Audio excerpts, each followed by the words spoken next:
DJ Ferris. It's Chicago, nigga. It's the real one. Hit me. Only one that's pulling shit. Let's get some sports talk.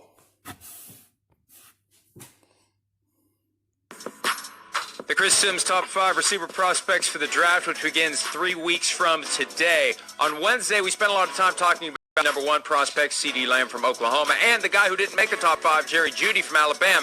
Let's start with Justin Jefferson today, number 2 on the rankings. And what separates him, Chris, from all the guys that you have ranked behind him? Well, right. Justin Jefferson, Mike, he's a similar to like a Mike Thomas type guy. You know, that's where I would say. And in fact, I would say he's actually a better athletic specimen than Michael Thomas was coming out of Ohio State. Now, not quite as big, but played a similar role as Michael Thomas did for the Saints in the LSU Joe Burrow, Joe Brady offense, which was, wait for it, yes, the Saints offense. So he played that similar role, but yet he wins on the outside a lot too. Now, first off, I would say he's one of the best route runners in the draft. All right, so that's the first thing. He's fearless over the middle. He can make plays after the catch, as you can see right here. The Vikings had to replace Diggs. They had to find someone that could do that, and Jeffries can do that, replacing the opposite of Thielen, because you can't just have one guy. You know you're going to have to bring another guy beside him so you can have multiple targets. You can't just have that one guy because you know that direction. When you have one guy, he's going to get double teamed, and then that blow up your season. And good thing that they draft him because they needed a replacement. He can double moves, beat you downfield with size and speed. Mike, anytime I see a 50-50 ball, Justin Jefferson catches it. It doesn't matter. You're seeing it right here every time, and he's doing everything. So, you know, to me, again, this is, and I don't want to knock Jerry Jeudy, who I like, but this is the better version of Jerry Jeudy. This is the guy everybody expects from Jerry Jeudy, and I'm just trying to say, no, Justin Jefferson's is this guy. You know, his ability to do all of those things that we just talked about, it just has such great value in the NFL. So I think ultimately he's going to be a slot receiver because he's fearless over the middle. He can play through contact. He's got great play strength. He can break tackles. You know, he can turn the ball up the sideline and make highlight-type plays. He really has everything. And to me, he's one of the safest picks of the draft. I think kind of a Kansas prospect. I think his floor is very high as they say in the draft world, right, Mike? And here's the thing.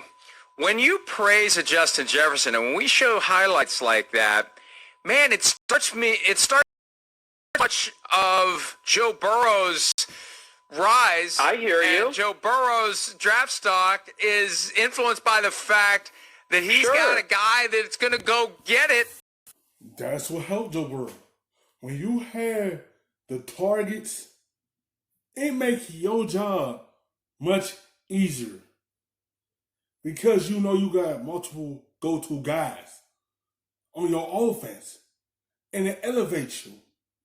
And you see what happened to Joe Burrow, his stock went up because he had them targets on his team. And that's why they was an impact offense. That's why they won the national championship.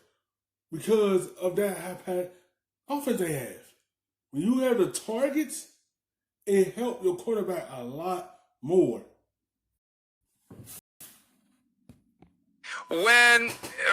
If it's anybody else, it's going to be an incompletion, and Joe Burrow's not going to be the number 1 overall pick in the draft. Hey, listen, again, I take that into account. You know, yes, that's some of the argument I made with Tua, too. The thing that's different there with Joe Burrow, though, is I saw so many plays where guys aren't open or it's not good pass protection, and he still makes a phenomenal play, you know, to advance the LSU offense. But, you know, I think this guy is a hell of a player, Mike, and I'll say this, too. You know, when my rankings came out, I had a lot of people that texted me to go, man, Chris, shut up about Justin Jefferson. You know, you're shining too much light on him. So when I get those type of it tells me that people are laying in the weeds about the football player. And I think he is a special football player. You know, he's been around. You know, I look at him and go, there's really no weakness to his football game. Sorry, Kyle. Justin Jefferson won't be there at number 31. Chris has ruined that. The ruse is over. The jig is up. And that's why he was a first-round wide receiver, because the play he was doing in college, and you could win on the outside, teams love that. And you win on the inside also. And then the quarterback can trust you and throw the football and know you're going to get it. Coaches love that. Organizations love seeing that. They love seeing a wide receiver that could win. They love that physicality of you could win the possession. All right. Henry Ruggs III from Alabama. He was the fastest receiver at the combine, fastest player, one of the fastest players in the draft. What separates him from other guys who were really, really fast, but maybe weren't as good as they could have been in the NFL, like a John Ross or a Marquise Goodwin? Yeah, well, I think he plays a little bigger and stronger than both of those two guys, right? And, even though those guys are, very fast, there's no doubt about it. They're right on the same level, certainly. Good route runner, really tough, can break tackles with the ball in his hands. But, yes, to that Henry Ruggs, he could be a good, solid wide receiver in the NFL as well, because the Raiders need a true number one. If he emerged, he could be that number one for Derek Carr and the Raiders, because that's what they missing. A guy that could elevate and take over that number one spot. Point, Mike. I mean, that's the kind of player he is in theory. You're hoping he turns out to be a Tyreek Hill type of guy. Now, he's not as muscular and powerful as Tyreek Hill, but I think he can be in a year or two as he continues to grow into being a man at this point.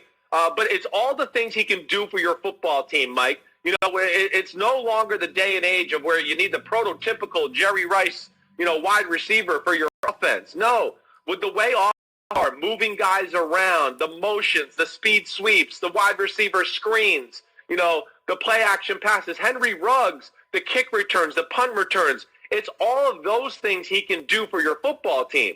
And as you know, everybody's looking for a player who can make explosive plays. That's the value of Tyreek Hill. He's the greatest weapon in the sport. That's why I would say he's arguably one of the top 2 or 3 receivers in the sport. Not necessarily because he's the most refined route runner ever. No, he's not even in the top 5 or 10 as far as route running goes. But he's dangerous as hell. And you ask some DBs in football how to... Because they got to respect his speed. So they had to step back. So they can't get up close to him because that speed, if he beats you to the outside or the inside and get away from you, it's curtains. There's nothing you can do right there. That's why they play off on him, because his speed will make him so dangerous. That's what they want Henry Ruggs to be for the Raiders. That type of player. His speed to beat the DBs.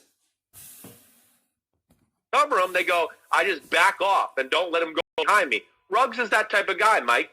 Think about that guy. You got 2 tight ends, 2 running backs. It's 2nd and 2, all right? And now there's 1 receiver split out. It's Henry Ruggs. You go, oh, okay. What do you want to do? You want to leave him one-on-one outside, or do you want to put a safety back there? But now you're compromised to stopping the run, right? So it's the value of this type of player that still instills fear in a defense and changes schemes, let alone all you can bring to your offense and special teams.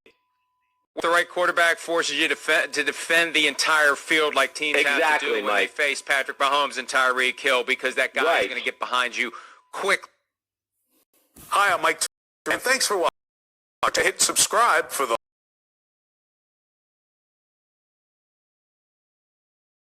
DJ Ferris. The Chicago nigga. It's the real one. Hit me. Only one is pulling shit.